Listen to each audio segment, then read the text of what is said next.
बेकायदेशीर सभापती, बेकायदेशीर वर्तन. सुप्रीम कोर्ट एखाद्या केसचे जजमेंट फक्त एकदाच करते, वारंवार करत नाही. महाराष्ट्रातील शिवसेना फुटीचे आणि ठाकरेंचे सरकार पाडण्याचे प्रकरणे न्यायालयाने योग्य रीतीने हाताळलेले आहेत, असा निर्णयही दिलेला आहे. पुढील कारवाई आता ही निवडणूक आयोगाला करायची आहे.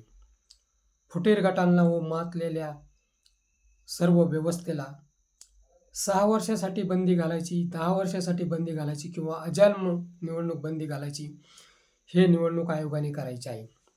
सुप्रीम कोर्टाने सरकारच बेकायदेशीर ठरवले होते, त्यामुळे त्यांचा इथपर्यंतचा प्रवास संपलेला आहे. त्यानंतरची त्यांची सर्व सौदेबाजी, मतचोरी, महाराष्ट्राची तिजोरी लुबाडण्याचे उद्योग बेकायदेशीरच झाले आहेत. लाज लज्जा सोडून कोणी काहीही बरळत आहेत. मंत्री, आमदार, खासदार घेतलेल्या शपथा पाळायला तयार नाहीत. विधानसभा सभापती लाभाचे नाही, मानाचे पद आहे. त्याची अक्षरशः चंपाबाईच्या कोठीवरील चौकीदाराप्रमाणे अवस्था झाली आहे.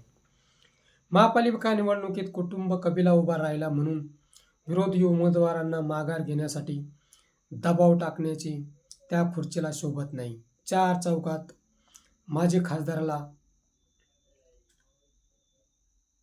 सुरक्षा व्यवस्था काढण्याची धमकी देणे म्हणजे अतिच झाला आहे.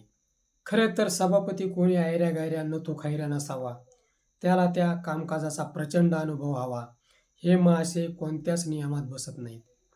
केवळ ठाकरे विरोध म्हणून वर्णी लावली गेली. संधी असूनही त्याचे मातेरे केले. लाल गालीच्या मऊ मऊ वाटतो. जेव्हा चटके बसतील तेव्हा जागा उरणार नाही. पापाचा बोजा भारी असतो, मात्र आयुष्य कमी असते. परतफेड चक्रवाढ व्याजासह करावी लागेल आणि तशीच होईल. मित्रो, हा व्हिडिओ कसा वाटला ते कमेंट बॉक्समध्ये सांगा व ॲक्शन मराठी चॅनलला सबस्क्राईब करा.